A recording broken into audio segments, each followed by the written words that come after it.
This is Midwest Weird, an audio literary magazine from Broads and Books Productions. We're the home of weird fiction and nonfiction by Midwestern writers.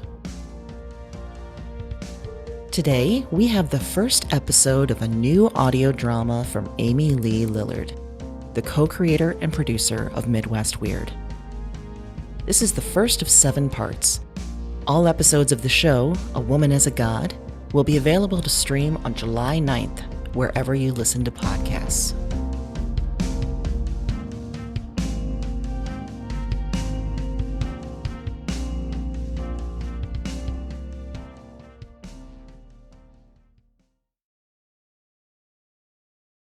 Monday. In the morning, I'm stiff, as I always am. Things popping and creaking as I head downstairs to the kitchen. The body gets tired of the soul after so many years, starts slowly shutting down, hardening and breaking. By 83, my body seems surprised and frustrated each time I wake. Leaving my rooms, I pass Kira's, where her body still lays. I held her hand yesterday, long after she gently died, joining all the others. I'll call Vic later, ask him to bring the shroud and shovel. We long agreed, all of us, that it made no sense to follow the rituals, pay the money, enter a church. So we made our own burial ground outside our castle in the back. We decided this when we all breathed and laughed. It's a comfort and a horror that they're all back there now. Kira's doors are open. All the doors to everyone's rooms are open now. I have full reign of our castle. Can snoop anywhere I like, dig in any drawers. I'll only find what I already know is there. Favorite vibrators and dildos we'd showed off proudly. Old notes airing long revealed drama. The odd horsehead mask and creepy, crazy-eyed painting from an estate sale that we'd pass around at birthdays. But I do like to sleep in their beds. Stay in Elliot and Ben's California King with built-in bookshelves, or Patty and Joan's sleigh bed, or Marcus's Queen with the best pillows. Now I can add Kira's thin mattress that reminds me of old futons, that terrible turn-of-the-century beast that thankfully died. I take the elevator 1 floor down to the Great Hall. In its kitchen, my draft is on the table. Last night, after Kira, I'd had that burst of idea. For the first time in months, even years. It was the same story, the one I'd set aside months and years ago, the story that I could never get down, the story that gave me dreams and nightmares, and sometimes worse, things I couldn't explain. But, left alone, the story came again. The papers on the table showed that frenetic, frantic purge of it. And at the kitchen table, in the end chair, sits Kira. "Huh," she says. I stand still, shocked but not surprised. She's the same woman I'd left dead in her room, but she has the color of health again. Instead of gray ash, her skin shines black. Instead of meager tufts of hair, her thick crown is back. Instead of sticks of bone, her body has meat and heft. She looks 20 years younger, like blood still pumps thickly, wetly through her veins. "Shannon," she says, "I died?" "You did," I say. I clear my throat and say it again, louder, reminding both of us. "Do I get to stay here now?" I walk stiffly to the chair next to her. I touch her shoulder. There's substance, a physical thing with give. "I think I felt that," she says as I ease down next to her. "Me too." I reach out, feel the coarse edges of her hair on my fingertips.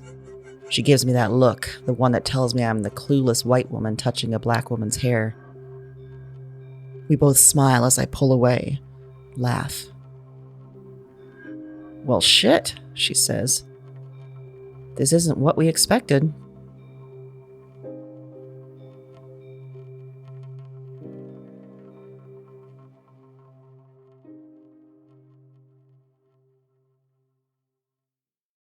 Months ago, Kira and I sat in the Great Hall.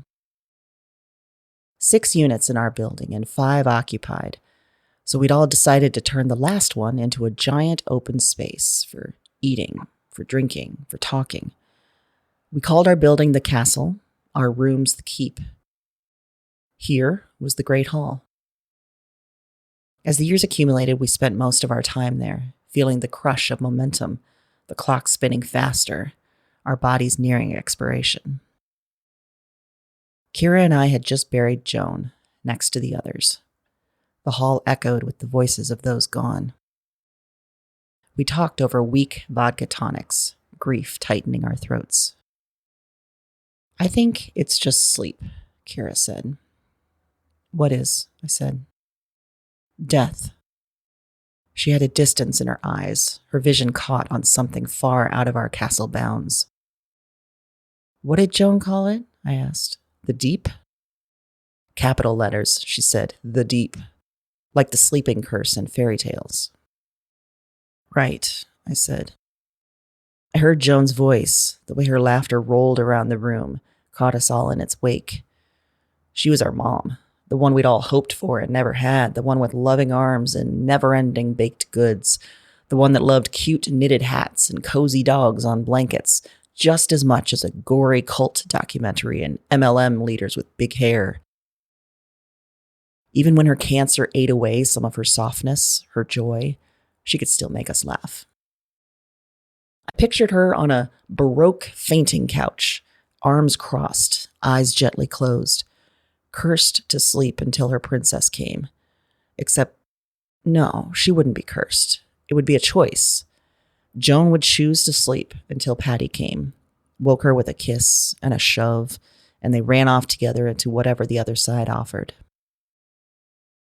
I don't think it's like a curse, Kira said. She sucked at her straw, her hands trembling lightly. Just a really restful, black sleep. I nodded. We had all been raised with a Midwestern God and Jesus, with heaven and hell. But around the time we went to state college in the 90s, had our first sex, named ourselves for who we were, we left that behind. Our families of blood would remind us, threaten us with what they believed came after life, the damnation awaiting us. But we wanted to have a life, to live more than they ever had. You know what I want it to be? I asked. Like a library, I said. I want to die and be able to jump into different stories, live other lives, watch other times. Do you get to choose the book? You get to choose all the books, I said. So, you can skip the dystopias if you want and go straight to Charlotte Bronte. And do you watch or participate? Both, I said, or whichever feels better. I like that, Kira said. She leaned back into the thick rocker. It creaked as she rocked, loud in the room's silence, the castle's echo. I like that too, I said. But I think I prefer the sleep, she said.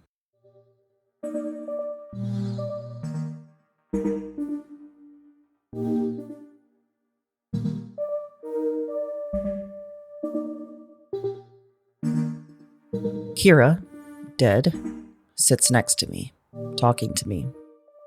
Are the others here too? She says. I haven't seen them. I glance in the direction I'd come. Would I find them all in their rooms, waiting like her? When did I die? She asks. You don't remember? She takes a breath, or the illusion of one. I remember being in my rooms, and you were sitting with me, and I had a sense of something moving, or not moving, like my body was turning off. That was just yesterday, just a few hours ago. It feels like, she says, and stops, forehead creased. Actually, I don't know what it feels like. I can't help. After watching her fall into her last fitful sleep, her failing heart beating her last, I passed the afternoon and evening hours in my fugue writing state, my sense of time lost, sped up, gone in an instant. I don't know what a minute feels like, or a year, she says. Did I ever? I put my hand on hers, feel the soft give, like a foam mattress, kinetic sand. Maybe it doesn't matter, I say. She touches her own arms, her legs. Maybe it never did.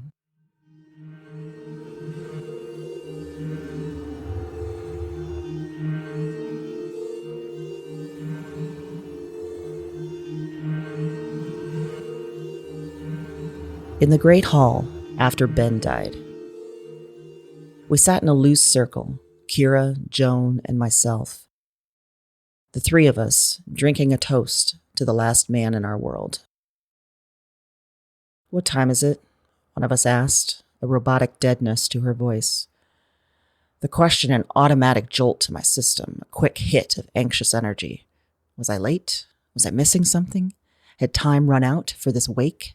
For the three of us? For the castle? Kira and Joan glanced at the clock on the wall, the antiquated tool that still dictated what happened next. We should eat, one of them said. I'm not hungry, said the other. Me, lost in the idea of timelessness. Is that what death was? Did Ben care about time now? Did he register it? His death was quick, coming in an afternoon nap. I hoped that time held no sway over anything that remained of Ben, always pushing us to do new things, to fill the time we had left with experience, to explore all that the world held. No matter that the world outside the castle was a threat, had long been one. In his old age, he had the most gentle of dementia, returning him to the days before, when he would offer up concerts and plays and art, pack his days with activities, when weather and people still allowed for that. I hoped his molecules spread throughout what remained of nature, touched what remained of artists. I hoped I was breathing him in now. The others too. My friends stared at the floor near their socked feet. I glanced out the floor-to-ceiling windows, my eyes seeking the small cemetery we'd been building, the castle kirk. We could play a game, Joan said, the makings of a smile. Don't you fucking dare, I said, and they laughed. We finally got rid of that bastard pushing card games on us, I said, and now this?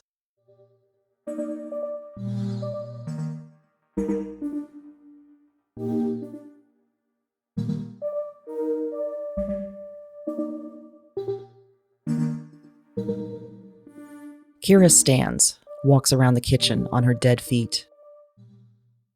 Is death living here for eternity? She asks. This isn't bad. For sure, I say. I feel the edges of excitement crowding my words, making them shake. I loved it here. I do love it here. She nods, watching her feet move. My forehead creases as I stare at her, trying to read the visual stimuli that she is, the code. I want this to be real. Need her to be here. I didn't want to be alone, I say. When I knew your time was coming, I was so scared. I didn't want to be the last one. Alone, she says. But I guess one of us had to be last, I say, and I was the most used to being alone. I remember, she says, I felt alone before we moved here. I'd been left alone. Someone died. Stevie. Oh, she says with a gasp. Stevie. The two of them were a unit as long as I'd known her, and then Stevie was taken from us 3 decades ago, long before the castle. Kira had been alone since. A true alone, made by nature and the cruel god of colon cancer.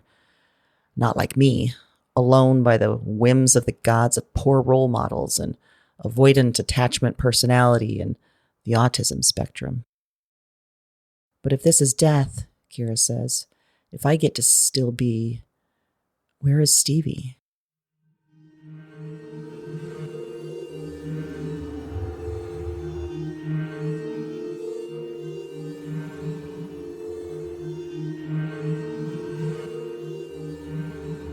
After Elliot died, we took turns holding Ben. In the great hall, my arm around him as he shuddered and melted, Joan holding his hand, Kira crushing him to her chest. I thought of Elliot watching this scene. A part of him would feel everything, but the other part of him, the part like me, would cover that heart with snark. He'd remind us of the time Ben accidentally started a drunk dance floor fight with a lesbian, how Ben was terrible at gifts, how getting in a car with him behind the wheel was a dance with death. I stepped away from the trio and went to the restroom. Shaky arms held the sink and I heaved. When I cried, a rare phenomenon, my body always sounded the alarm. I pictured a cockpit with alarm bells, gauges spinning and whirling.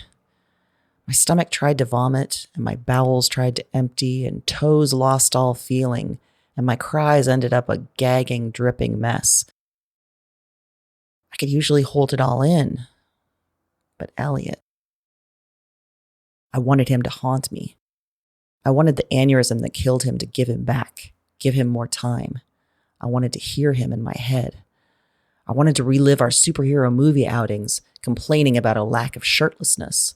I wanted to hear his caricature of a Southern Iowa accent. I wanted to see him drunk on Kim Crawford, taking his own shirt off, then passing out in a recliner, legs crossed like a lady. But in death, I suspected his heart would lead him, make him take up residence in Ben's heart. No need for jokes as defense mechanism, not when all defenses were obliterated.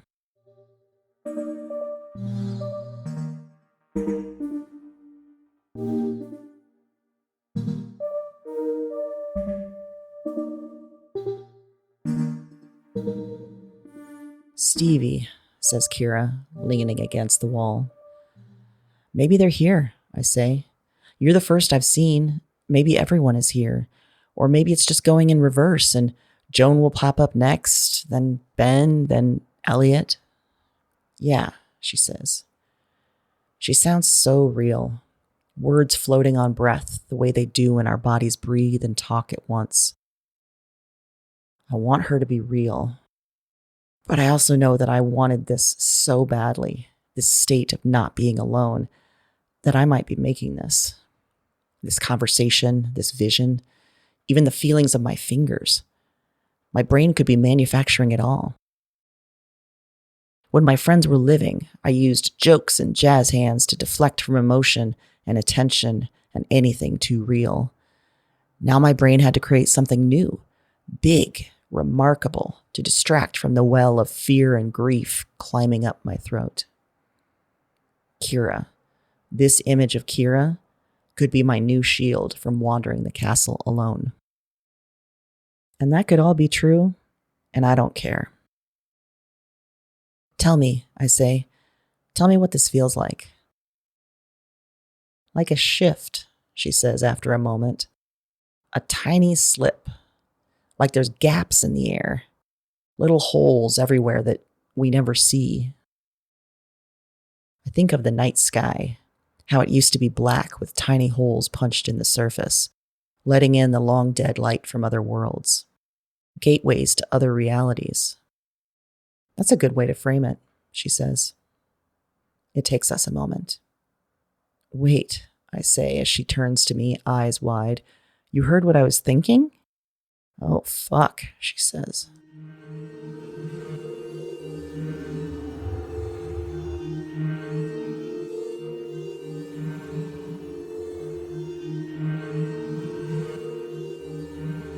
We were still trying to make the wakes fun when Patty died. 5 of us left, all gripping our glasses in the great hall, music playing, soft hugs instead of death grips. Remember when? One of us would say, and the story was always a bit muddled, a bit fudged, key details missing and others stretched. Joan sat in one of the armchairs, smiling and laughing with us, lapsing into quiet every so often. I told her we could swap rooms if she wanted, if she needed to be away from the home suffused with Patty. She declined, intent on curling up with their dogs and easing their grief. The animals had always loved Patty with a fervor, drawn to her quiet, her steadiness. Joan was the boisterous one, fighting back the silence with stories and one-liners, offering love and friendship to all. Patty the prize found behind the hidden curtain. I took breaks from the wake, standing before the window facing the back. The woods, we called it, the small piece of backyard with centuries-old trees, branches bent with the day's wind advisory. Before it, the shed-sized greenhouses Patty had built to house Joan's plants and garden, and the covered patio Patty modified to allow us access to the outdoors on even the hottest days. I knew we'd let it fall into disuse after this, the weather too brutal to bother. I knew we'd probably let some of our units fall into disrepair, Patty not around to help, our power tool lesbian, happy to fit the stereotype for the good of the castle. Before she got sick, before the pneumonia that finally took her, I'd asked her to teach me things, show me how to be handy. I always hit my thumb with the hammer, or doused myself with the power washer, or messed up the clean lines of paint on trim. Probably because you're bi, Patty would say. That tiny bit of hetero dilutes my power, I'd agree. Turning back to the room, I caught Joan's eye. She read my thoughts and smiled sadly.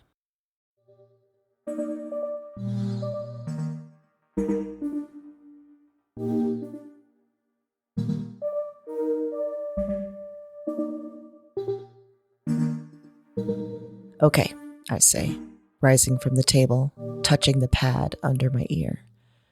Shannon, don't leave, Kira says. The phone menu cycles in my ears and eyes, and I silently dictate a text to Vic. Kira's gone. Please come. Shannon. This isn't real, I say, and I was okay with that for a second, but no. No. I want the real one. All of you. I don't want imaginary you. What's Vic going to do? He's going to confirm that you're here, or that you're not, and bury your body out back. Come on, she says. You're not imagining this. You don't believe in life after death. Not really. I think of the last months as Kira's heart slowed and stalled, and I realized what would happen next. My adage, the one I routinely pulled out to my family of birth, to nosy assholes, to well-meaning friends. There's a difference between alone and lonely. I spent years single, living alone, mostly by choice, believing that idea, knowing I felt most safe alone. But when I knew I would be the last one, the last old one in our castle, the last to hold our memories, our stories, our filthy jokes, was it true? Did a line exist between the fact of existing alone and feeling the empty hollow of lonely?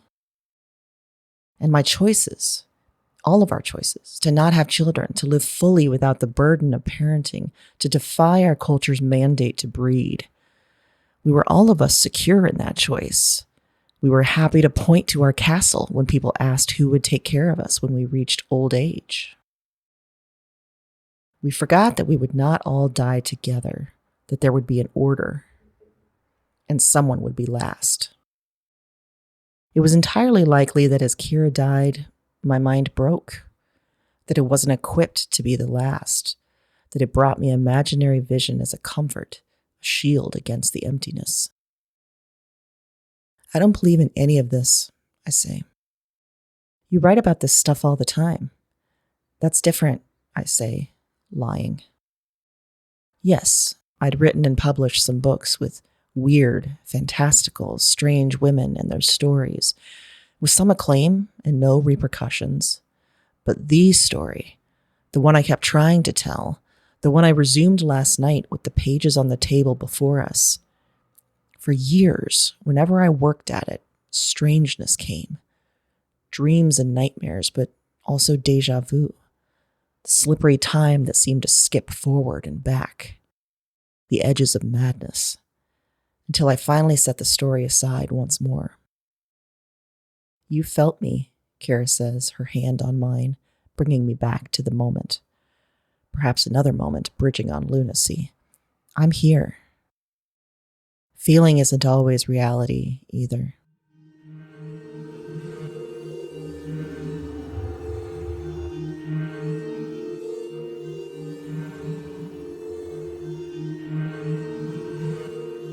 The first wake. A shock. And a party like we hadn't thrown in years. Marcus had made us promise with his eerie knowledge of how this would play out. We were drunk by mid-morning, just 30 minutes after watching Vic bury his first body. Another mean day, the humidity stopping up our sweat glands, making our water reserves and blood cells boil. We stood around our great hall, stiff gin and tonics in hand, and shared stories of our most drunken times. The winter, always and forever. Marcus's 40th birthday, when we rented a party bus and quickly lost our minds. Stripper poles and crying in bathrooms and blasting Belinda Carlisle through the open bus door, barfing and falling and cackling on the dance floor. We wanted to feel him with us, just as we wanted to feel his husband Peter and Kira's partner Stevie and all our friends that died before we made our castle reality. We wanted it, so we felt it. Was it real? Was Marcus there? Drunk with us, laughing along with our filthiest stories about strange cock and cunt, sending us pics of dicks he'd received from apps, remembering our slut days with halcyon light. And back, further back, looking at me and remembering our college days, the first days where we chose a family. Maybe the others didn't wonder such things. I did.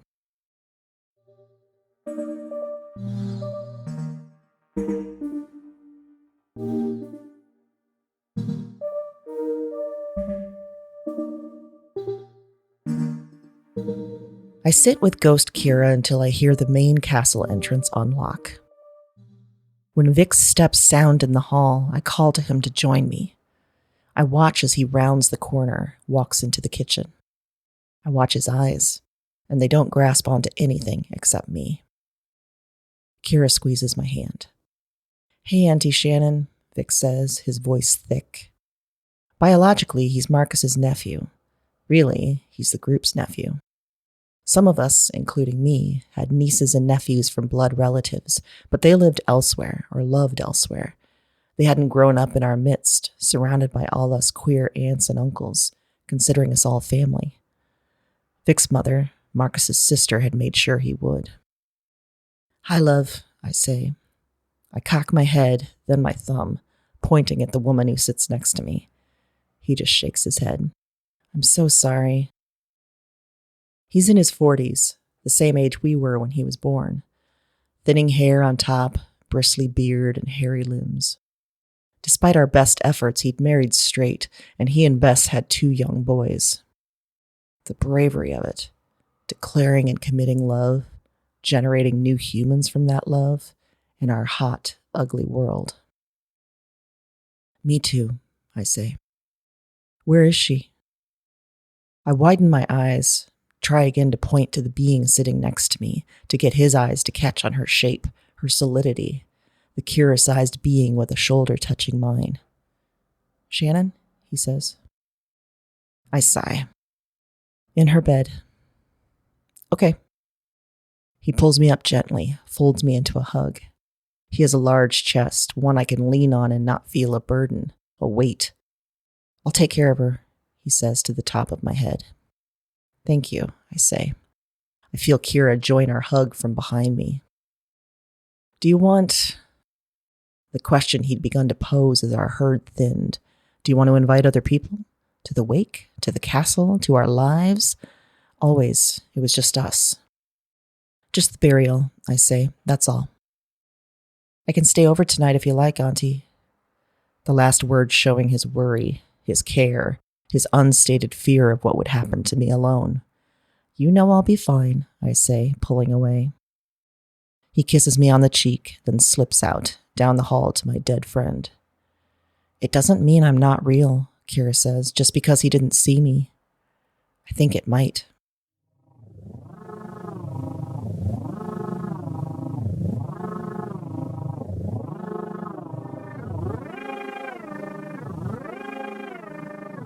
In the hall, all 7 of us, still a few years out from the wakes, seated around Vic. Is it legal? He asked, his big hands splayed. We looked to Marcus, our retired lawyer, who shrugged. Sorta, he said. But we're beyond that now. I can do this, Vic said. I can help bury you out back, all of you, but wouldn't you rather have a service? Uncle Marcus, wouldn't you rather be buried next to Peter?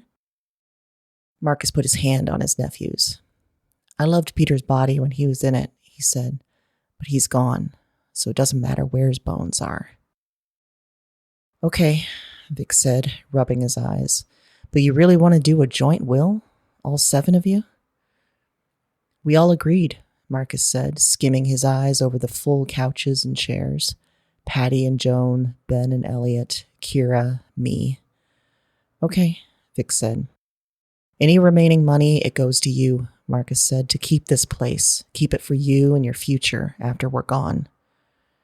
You have other family, Vic said, looking around the seats at all of us. Are you sure? I thought of my brother, surrounded every holiday by his 3 kids and 8 grandkids. I was always the weird aunt, the aloof one, the lady that lived alone, the pitied one. They never saw how blood family can fail you, how the wounds of poorly equipped parents can sting long into life. A gift for them, and a lack of vision. All of us in the hall, my chosen family, we nodded. Vic readied his tab for each of our signatures. He passed it first to Marcus. As we took turns, he caught my eye. Auntie Shannon, he said, draping an arm around my shoulders. This is important, I said, what you're doing. Thank you. Of course.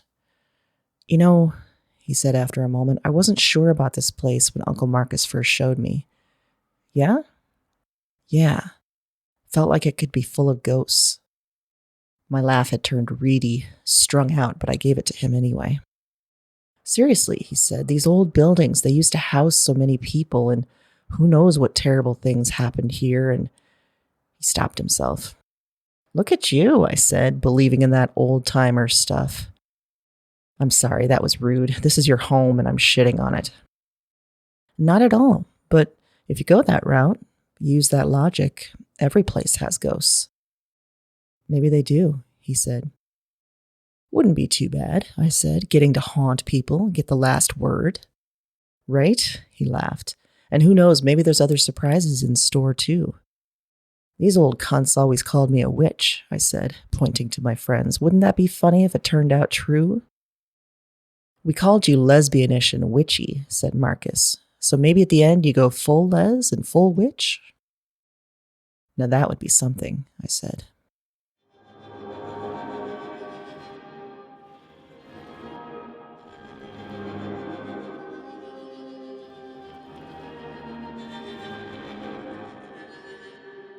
I hear Vic down the hall, picking up the bones and flesh that used to be Kira. Next to me, Kira's ghost, or essence, or soul, my imaginary friend. I feel real, she says. If I was your imagination, would I feel real? I don't know, I say, suddenly deeply tired. You didn't want to be alone, Shannon, and now you aren't. Isn't that a blessing? Didn't we outlaw that fucking word? Well, she says, if you made me up, that came from your fucked up brain. I smile.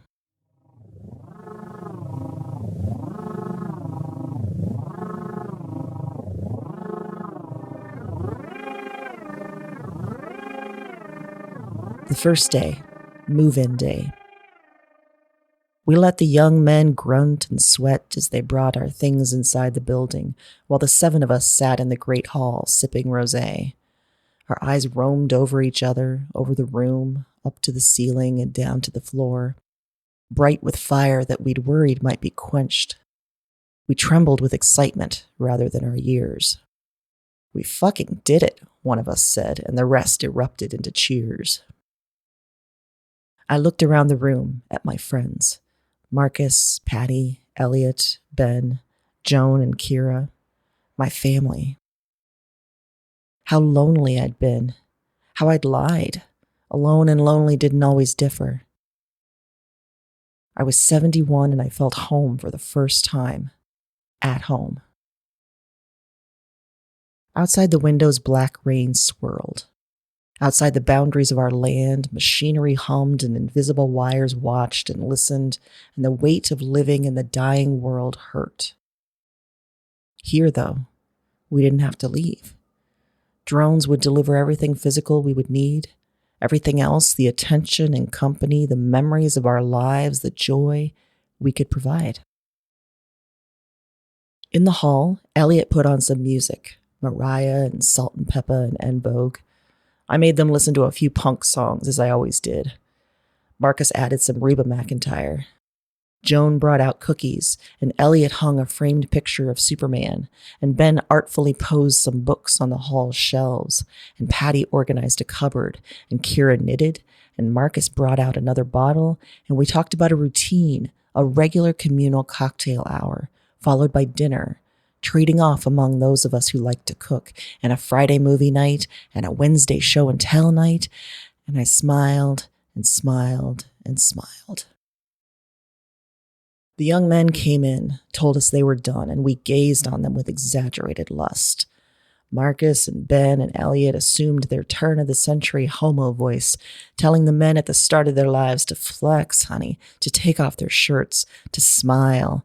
And the men, they laughed at these harmless old codgers, these ridiculously old leches, these silly sexless sluts waggling their tongues.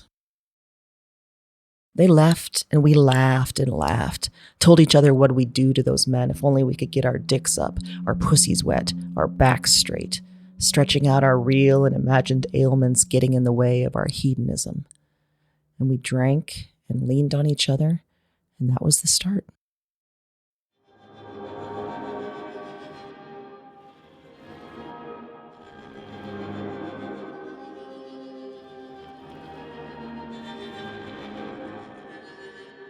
I join Vic in the kirkyard as he finishes the burial.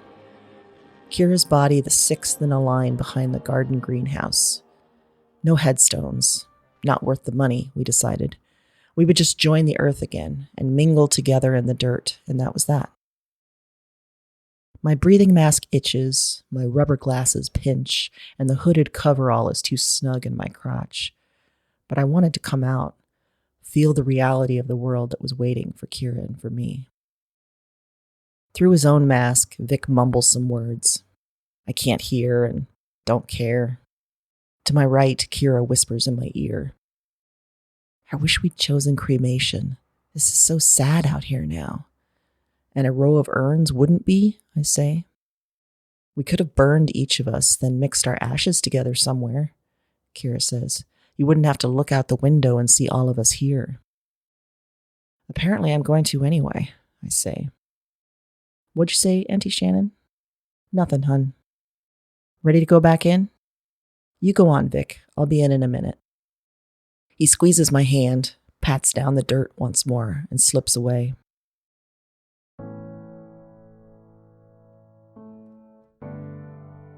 I stand at the end of Kira's grave, and she stands next to me. Remember all the times you showed your tits? I say. The ghost laughs. I stand by it. Remember when you passed out in my bathtub on my 42nd birthday? It was actually the floor, she says. Marcus got the tub. Remember when I had to help you pee at your wedding? You got to see the glory of my snatch. Remember? I remember it all, Kira says, because you do. The wind picks up, pushes at me. You should get back in, she says. I'm the only one, I whisper. But you're not alone, Kira says, her bare hand on my plastic shoulder. I'm the last one that remembers our stories, I say. All the things we did, the jokes we told. I'm holding them all now. Silence. Only the wind's hot howl. Are they heavy? She says. I feel only the push of nature, the slight pressure of her hand, the tears pricking at my eyes, followed by the nausea and gut roil. No, I say. Good, she says. Keep them. Hold on to them as long as you can. I feel like I'm the queen of the castle, I say, but also the invading army, the knights and the attacking dragon. My body holds it all, I say, the entire kingdom and the means to destroy it. Easy with the poetics, you show off. What I mean, I'm holding all of us in my body, but my body is breaking down and will die. And it won't just be me dying, it will be all of us. We're already dead, she says.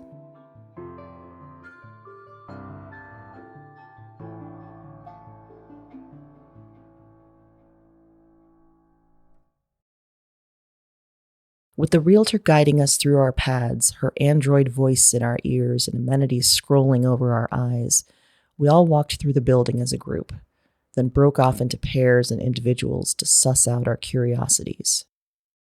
Kira and I wandered into the unit that would become the hall.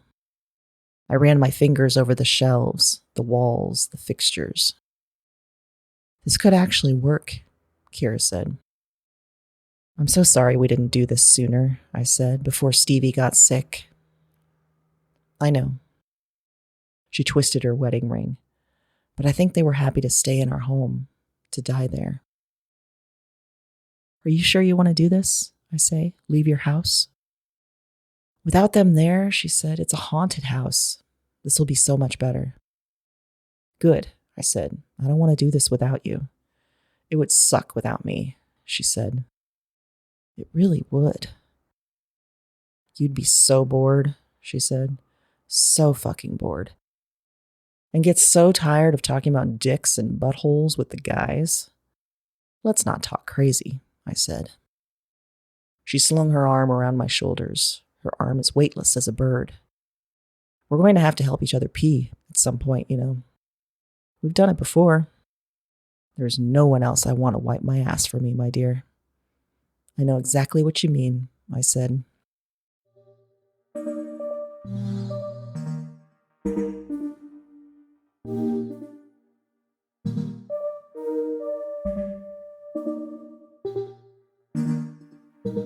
Back in the castle, I finally convinced Vic I'm fine, that he can leave.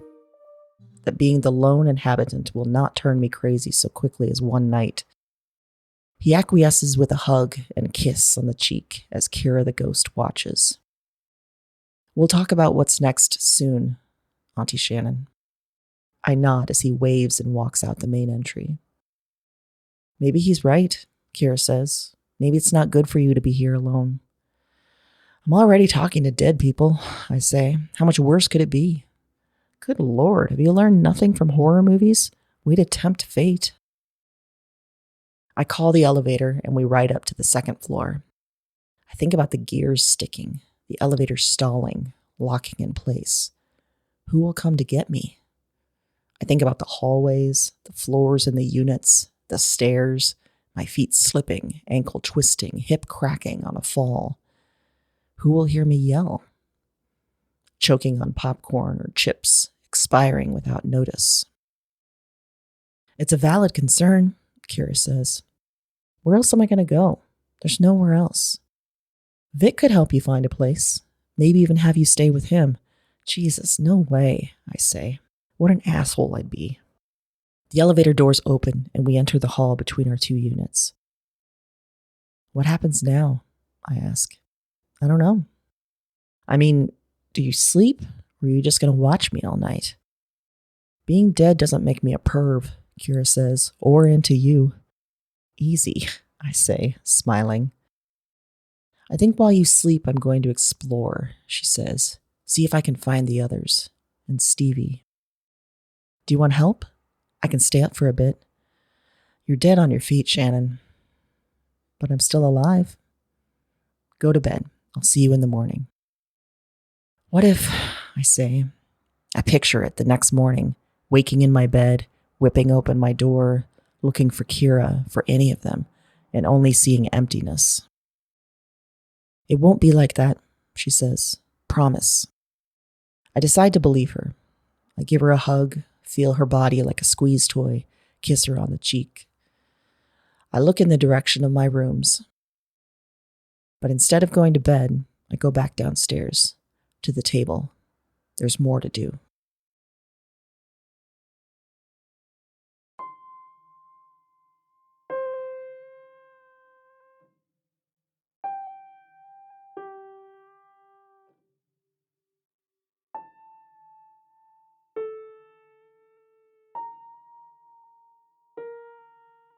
I'm not dreaming.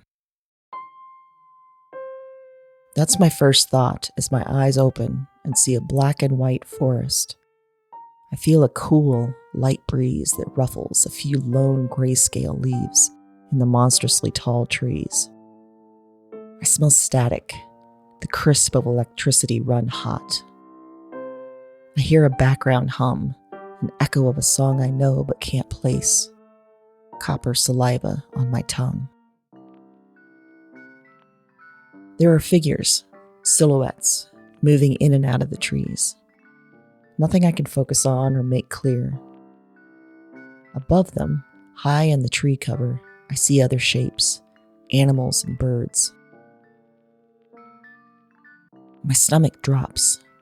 This is familiar, this place. The shapes and lack of color, the movement, the shadow of a memory from the last time I tried to write that story. In front of me, a small clearing.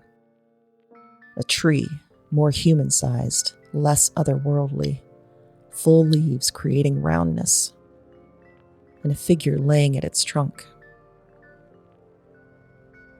I move closer without thought.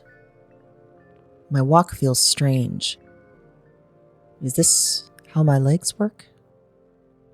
Is this the feeling in my torso as my body gains momentum?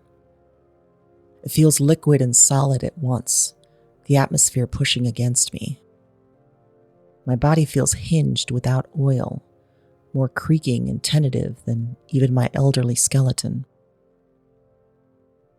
The figure shifts as I come near, rises to a seated position. Now I can see it's a woman. Long dark hair, no clothes. In my body, I feel that thrum of recognition, the magnets moving and connecting in my rib cage. But my mind, it doesn't follow. She watches me move. Shashin, she says. Excuse me? My voice sounds strange, lighter, less strained. Ah, she says, modern English, yes, greetings. Hi, I say. You are not dead, she says. No, I don't think so. As I say it, I know it's true. I'm still in the castle, at the kitchen table, folded over the pages I've been filling, breathing, heart beating, snoring. But you're the last, the woman says. You're holding the weight of your dead. I look at her, concentrate, try to find the straight lines of her shape, the arrangement of her face, but the shadow of the trees keep her parameters hidden. She stares at me for a long time. Long, but also short, because time is stretched and compressed here. In the waking world, I would look away, feel her eyes like the crawl of an electric zap, the soft itch of an insect. But I stare back. I haven't met one like you in a long time, she says. Like me? One who tells stories. You mean books? I ask. More than that, she says. You carry your family's stories, their lives, along with your own. Is that why? I ask. Why I can see Kira? And more, she says.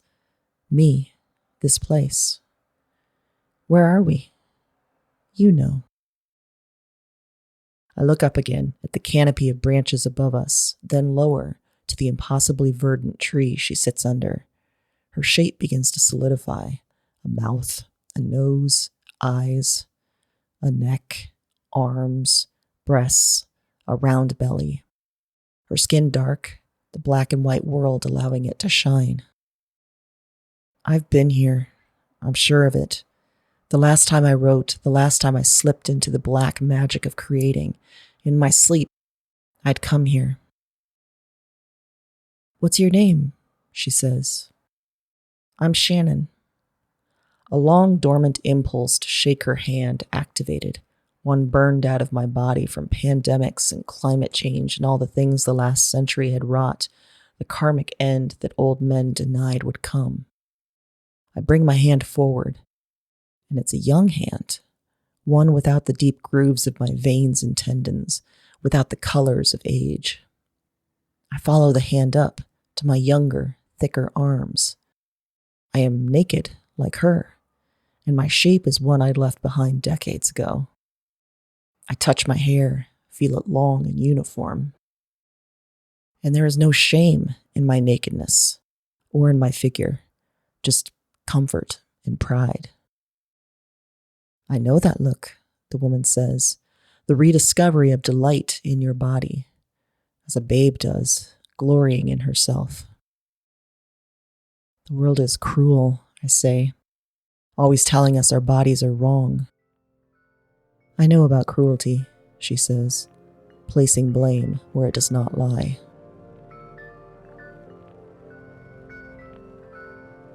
She stares, silent, waiting for me to ask, knowing I feel the answer already, that somehow, after years of writing books about angry women, hurt women, magic women, after shifting and seeking the root of it all, after years of attempts to find her, to write about her, to track back the hatred of our kind, to sift past myth and lies, after years of engaging with her story and becoming haunted as a result, after all that time, here she is.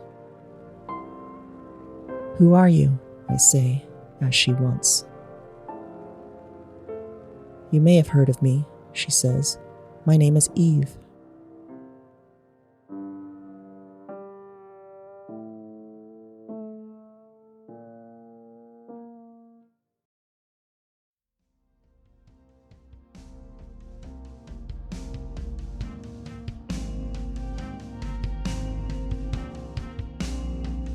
This was the first part of the new audio drama, A Woman is a God, available in full July 9th. The show and its original music comes from Amy Lee Lillard, the co-creator and producer of Midwest Weird. She's also the author of 3 books, Exile in Guyville, A Grotesque Animal, and Dig Me Out. And she's the founder of Rebel Yell Creative, helping writers, community groups, and small businesses build, create, and resist through creative consulting, courses, and community. Find more and sign up for creative info and resources in the show notes. We've reached the end of Season 2. We'll be back this fall with more weird stories. If you like what you hear, subscribe, like, and review the show. And if you want your fiction or nonfiction to appear on Midwest Weird, send us your work. Read the show notes for a submission link. Thanks for joining us, and stay weird.